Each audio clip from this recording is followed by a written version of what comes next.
concerns that the tariffs will disrupt global trade and financial markets. Meanwhile, the Federal Reserve Bank of Atlanta has revised its forecast for U.S. economic growth in the first quarter, shifting from a 2.3% expansion to a contraction of 2.8%. Moody's chief economist Mark Zandi cautioned that imposing a 20% tariff on all imports could provoke retaliation from other countries, potentially leading to a severe economic scenario for the U.S. We'll bring you more updates as more information becomes available. Back to you, Michael. All right, Zhuzhu, many thanks for that. Well, China says it firmly opposes the U.S.'s so-called reciprocal tariffs and will resolutely adopt countermeasures to safeguard its rights and interests. A spokesperson for the Ministry of Commerce said on Thursday. Beijing says the tariffs are based on unilateral and subjective assessments, violate international trade rules, and amount to bullying. China urges the U.S. to cancel these measures and settle disputes through dialogue. Meanwhile, the Chinese Foreign Ministry has urged the U.S. to repeal its unilateral tariff decisions and engage in discussions with the global community to find solutions. China strongly opposes the U.S.'s new tariff decision, which violates WTO rules and undermines the multilateral trading system. We will take all necessary measures to protect our legitimate rights and interests.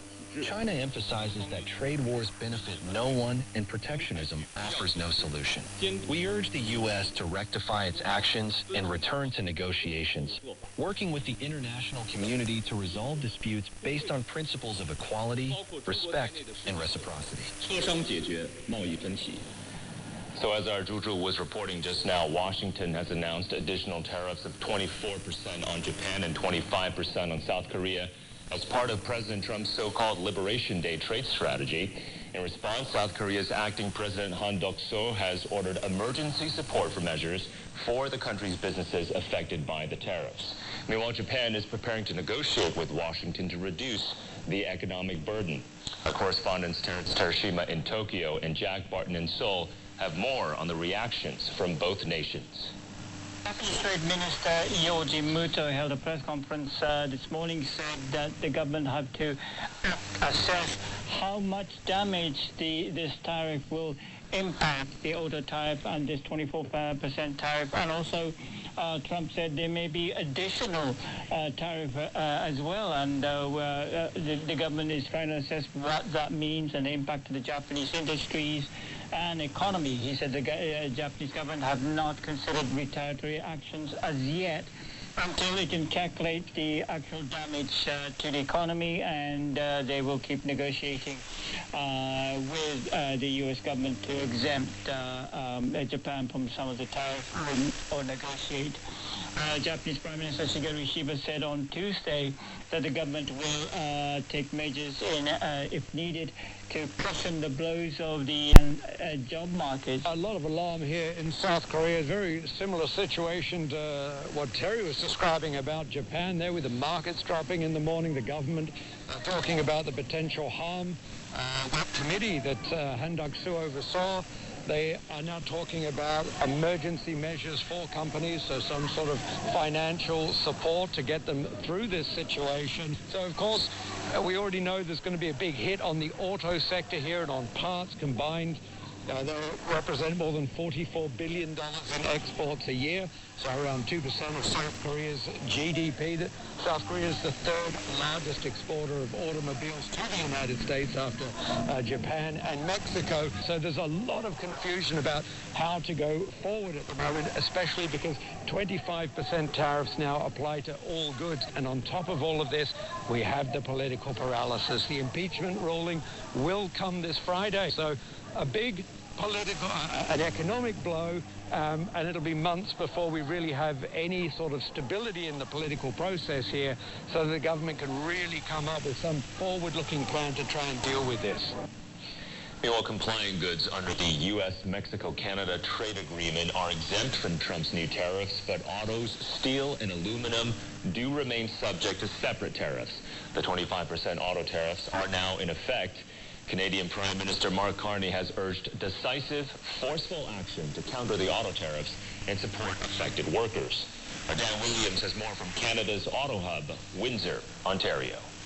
Yeah, I think it's fair to say that there might have been a sense of relief that there were no new tariffs, no added tariffs.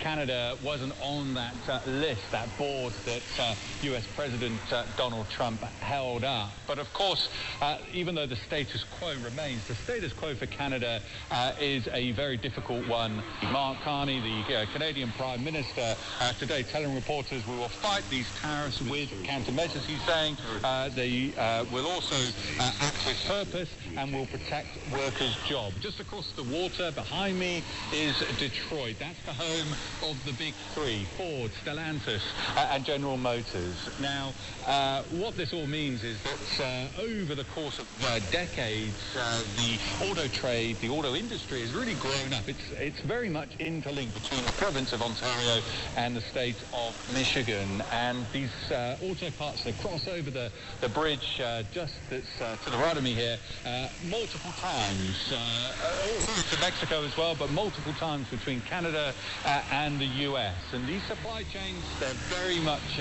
ingrained.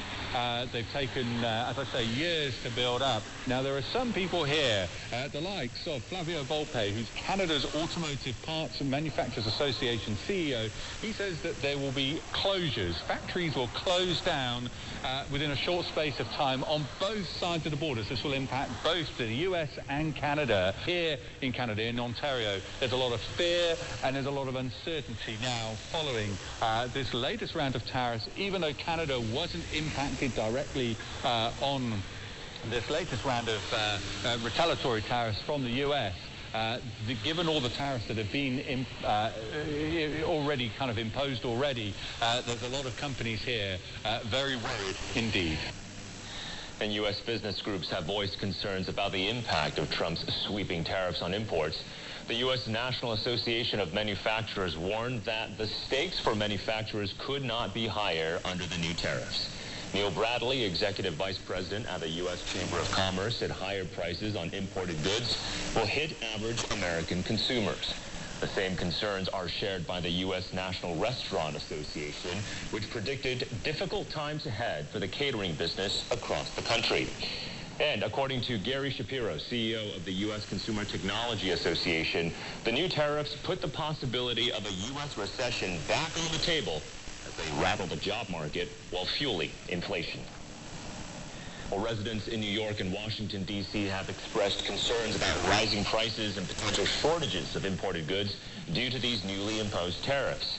Many worry that these trade measures will further strain household budgets already impacted by inflation. I'm worried about the tariffs. Why? Because it's going to make most of what I buy more expensive if it still remains available. I may be buying a case or two of wine because my wife has a wine that she likes, and it might not be coming in. From France? From Austria. I'm not buying as much as I used to, that's for sure. Yeah, I just buy what I need, basically. Yeah. It's going to be affected big. You see it in the market. You see the groceries are going up. The farmers are catching it. He come and flip the whole system around. All right, let's get more on U.S. trade policy and bring in Professor Liu Baocheng, Dean at the Center for International Business Ethics at the University of International Business and Economics. Professor Liu, welcome to the program. So the Trump administration is, of course, placing sweeping tariffs on over 180 countries, regions, and territories, including on U.S. allies and partners. How do you see these tariffs impacting what is already quite a fragile global economy, and of course, on U.S. consumers and U.S. businesses? Well, Trump seems to be in a very weird and firm conviction that for any dollar U.S. pays for imports is doing a favor for other countries, disregarding the need of the business and the needs of individual households.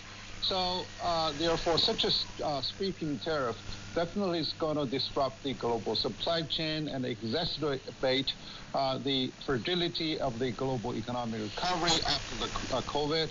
And it sends a very strong uncertainty in doing business, by the U.S. the business community and also the rest of the world trading partners. And studies have already proven that 90% of all the increase in the tariff will be borne by U.S. consumers, because tariff is nothing more than a tax that's charged on top of the consumer side. And plus that there are many components and lots of raw materials that are needed by the U.S. businesses, even if they manufacture and distribute at home, to be imported from the worldwide basis. So this is going to incentivize the investment and operational the momentum of all the U.S. businesses. So this is also pushes the other trading partners to, one is to take more retaliatory measures. The other is that they get more united in forming better alliance to work against the U.S. protectionist policy, and also they build a better working environment so that they can reduce the external shocks produced by the Donald Trump administration. Yeah, and economists, of course, have said tariffs act as a regressive consumption tax, so that means disproportionately lower-income households will be bearing the brunt of these price increases. Professor Liu, the White House has placed these so-called reciprocal tariffs on a number of major developing economies, from Indonesia's 32% to India's 26%. Other developing nations like Vietnam, Cambodia, Laos, Sri Lanka, they're all getting hit by well over 40% tariffs and close to 50% in some cases. Do you expect President Trump's tariffs will propel more trade among developing nations? Trump is totally taking a disregard against the global rules set forth, particularly by giving more preference treatment to the developing countries to help to grow their infant industries. And now such sort of reciprocal tariff is not fair. And now, these countries that you have met, they are also prepared for addressing such sort of issue, that they have to diversify their export market base because the excessive reliance on the U.S. market is getting totally volatile. And now a very realistic approach is that they're going to deepen the two regional trade blocs, like the Regional Comprehensive Economic Partnership composed of 15 countries, and also the CPTPP, which is the Comprehensive Progressive Trans-Pacific Partnership. And so intertrade is going to be on a high rise. And plus that more are also looking beyond their regional blocs into penetrating into European market, into Latin American market and the African marketplace. And more importantly, they have to look for ways to build a better self-reliance in their economic operation, with more of self-sufficiency in the domestic production and consumption side. And that also pushes them to go for more added value in their operational model. So therefore, I think this way, it may be a shock, but it can also be a positive force for them to move forward with better alliance with the rest of the other partners other than the United States. And Professor Liu, the Trump administration is urging other nations not to retaliate against these so-called reciprocal tariffs, but reciprocal measures are likely. So if that happens, how severe do you think could global trade conflicts become? From this point, we do see there's a strong reason for the world to react in a more type of retaliative measures against the United States. But in the meanwhile, many of those businesses and also smaller economies who are not highly adaptive to the changing environment will have to suffer, because it takes time for them to stand on their own feet without the heavy reliance on the U.S. marketplace. But this is the ultimate necessity they have to go with. So now the road ahead is that they need to work more on their own to invigorate domestic circulation and strengthen their production capacity, and also to keep further open of their own economy for global participation because, investing in the United States is also getting a lot more uncertainty. And then they can work with many other willing partners to team up to form a consolidated base to have a shared value and shared strengths against the external shocks they sent forward by the United States. Okay. And now also that there are also new areas they can explore in terms of digital economy and green economy, so that it can also deviate from the past dependence in the past traditional trading patterns. All right, we're going to leave it there, Professor Liu. Many thanks for your thoughts, as always. Professor Liu Baocheng from the University of International Business and Economics. It's still to come here on Global Business. We turn to China's service sector, where activity there rose to a 3-month high in March, driven by increasing business activity and new orders.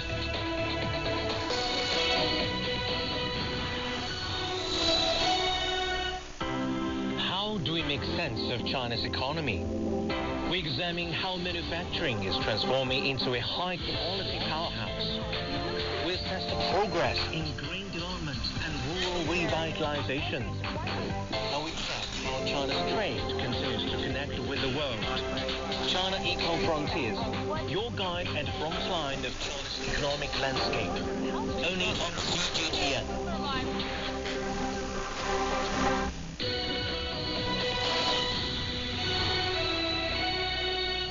Well, China's services activity in the private sector expanded at a faster pace in March as business activity and new orders both picked up from February. The Caixin Purchasing Managers Index for services, which covers smaller-sized private firms, came in at 51.9 last month, the best reading since December. It brings the comprehensive Caixin PMI to a 4-month high of 51.8. The trend was also in line with the official survey. Caixin analysts attributed the improvement to domestic demand boosted by stimulus policies. However, they do say incoming Trump tariffs could dampen business hiring plans and consumer confidence going forward. Well, the debut economy refers to a chain of economic activities undertaken by companies starting from their initial unveiling of a product, service, or showroom to the opening of their very first physical store. In 2024, Shanghai led the number of first store openings here in China. That's according to Chinese consulting firm CCID. Shanghai was followed by Beijing, Shenzhen, and Nanjing. And this year, the debut economy will continue to play a role as a key driver of consumer spending. That's from the Ministry of Commerce at a State Council press conference 2 weeks ago. Whether it's about your education, the home you live in, or the items you buy, your money has a story to tell. Because every business story is a human story. Global Business. Well, as China embraces the Qingming Festival holiday, which runs from this Friday to Sunday, nearly 3/4 of people have expressed a willingness to go on a sightseeing trip. That's according to a survey conducted by an industry think tank. The China Tourism Academy says as many as 74% of respondents are willing to travel, and that 90% of them are planning a trip within 500 kilometers of their home. 44% will opt for self-driving. Meanwhile, Hangzhou, Nanjing, Jinan, Guangzhou, and Beijing are among the most preferred destinations. Well, the city of Wuhan central China is widely known for its blooming cherry blossoms. Every year, tourists travel to the city during the spring season to catch a glimpse of the natural wonders there. Now, this year, a series of special products have been released that incorporate cherry blossoms into their design. Wang Jingya has more. It's currently cherry blossom season in Wuhan. To mark the occasion, the city has gone all out by releasing a host of products geared towards tourists. At the Wuhan East Lake Cherry Blossom Garden, shops selling culture and creative products are attracting crowds, with tourists snapping up the special items. We made the Yangtze River cruise for 3 days, and we just arrived today, and it's